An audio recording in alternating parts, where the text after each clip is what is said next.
Salam, selamat malam saudara-saudara yang dikasihi Tuhan. Mari hari ini kita belajar kebenaran firman Tuhan. Renungan malam hari ini kita belajar tentang hukum Taurat yang ke-1 sampai ke-5 kita baca dalam Keluaran 20. Saudara bisa baca di rumah ayat 1 sampai 17. Saya akan bacakan beberapa saja. Saya mulai dari ayat yang ketiga. Jangan ada padamu Allah lain di hadapanku. 4. Jangan membuat bagimu patung yang menyerupai apapun yang ada di langit di atas, atau yang ada di bumi di bawah, atau yang ada di dalam air di bawah bumi. Yang ketujuh, jangan menyebut nama Tuhan Allahmu dengan sembarangan, sebab Tuhan akan memandang bersalah orang yang menyebut namanya dengan sembarangan. 8. Ingatlah dan kuduskanlah hari Sabat ke-12. Hormatilah ayahmu dan ibumu supaya lanjut umurmu di tanah yang diberikan Tuhan Allahmu kepadamu. Haleluya ya saudara. Di sini dijelaskan bahwa hukum Taurat yang ke-1, jangan ada padamu Allah lain di hadapanku. Bicara mengenai Allah lain itu adalah memberhalakan sesuatu atau mengasihi atau mencintai sesuatu lebih daripada Tuhan. Contoh memberhalakan sesuatu bisa suatu keterikatan, hobi, pekerjaan, dan lain-lain. Yang hukum Taurat yang kedua, jangan membuat bagimu patung ya saudara, dimana kita tidak boleh menyamakan Tuhan dengan sesuatu yang ada di bawah kolong langit. Contohnya bintang, bulan, matahari, gunung, lukisan, dan lain-lain. Karena kita tidak boleh menyamakan Tuhan dengan barang fana. Hukum Taurat yang ketiga, jangan menyebut nama Tuhan Allahmu dengan sembarangan, sebab Tuhan akan memandang bersalah orang yang menyebut namanya dengan sembarangan. Saya sering melihat orang itu menyebut nama Tuhan itu dengan sembrono. Contohnya saja di parkiran, ketika helm jatuh atau dompet jatuh, uang receh jatuh, bilang Yesus tolong. Atau ketika bersenggolan badan, makan kepedesan, juga menyebut darah Yesus. Itu yang saya sebut dengan sembrono. Saudara, seharusnya ketika kita menyebut nama Tuhan itu untuk memuliakan namanya.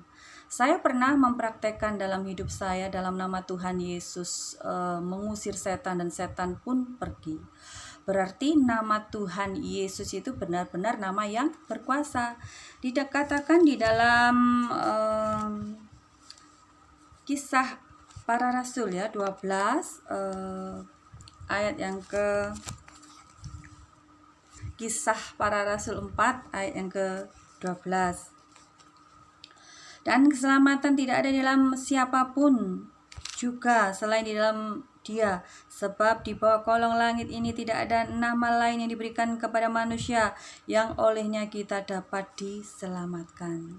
Jadi benar-benar ya saudara bahwa nama Tuhan itu adalah berkuasa. Biarlah hari ini kita belajar, kita tidak menyebut nama Tuhan itu dengan sembarangan atau suatu kebiasaan atau latah. Itu namanya kurang menghargai. Takutnya ketika engkau benar-benar membutuhkan pertolongan, engkau menyebut namanya, engkau tidak ditolong, karena selama ini engkau hanya menyebut nama Tuhan itu suatu kebiasaan atau latah. Dengan jelas ya, di sini dikatakan bahwa kita tidak boleh menyebut nama Tuhan dengan sembarangan ya, sebab Tuhan akan memandang bersalah orang yang menyebut namanya dengan sembarangan. Sekarang hukum Taurat yang keempat, ingatlah dan kuduskanlah hari Sabat.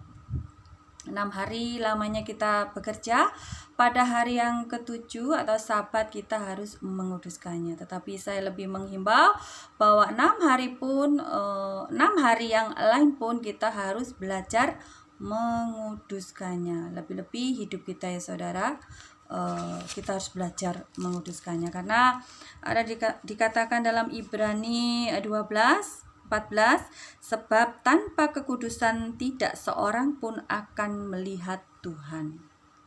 Jadi kita harus benar-benar belajar menguduskan hidup kita. Amin ya saudara.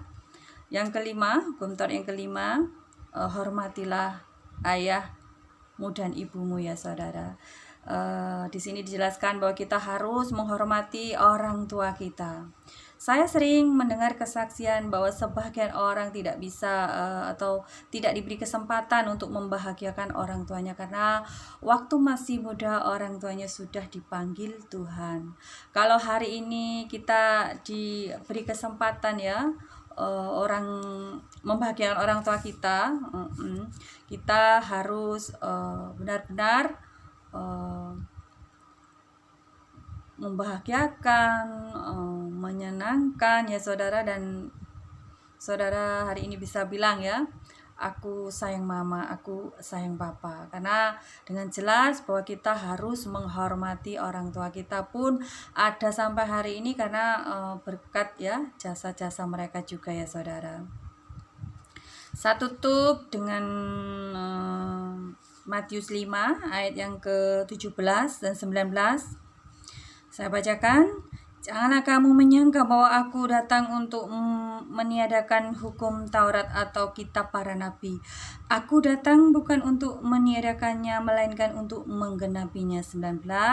Karena itu siapa yang meniadakan salah satu perintah hukum Taurat sekalipun yang paling kecil dan mengajarkannya demikian kepada orang lain, ia akan menduduki tempat yang paling rendah di dalam kerajaan surga. Tetapi siapa yang melakukan dan mengajarkan segala perintah-perintah hukum Taurat, ia akan menduduki tempat yang tinggi di dalam kerajaan surga.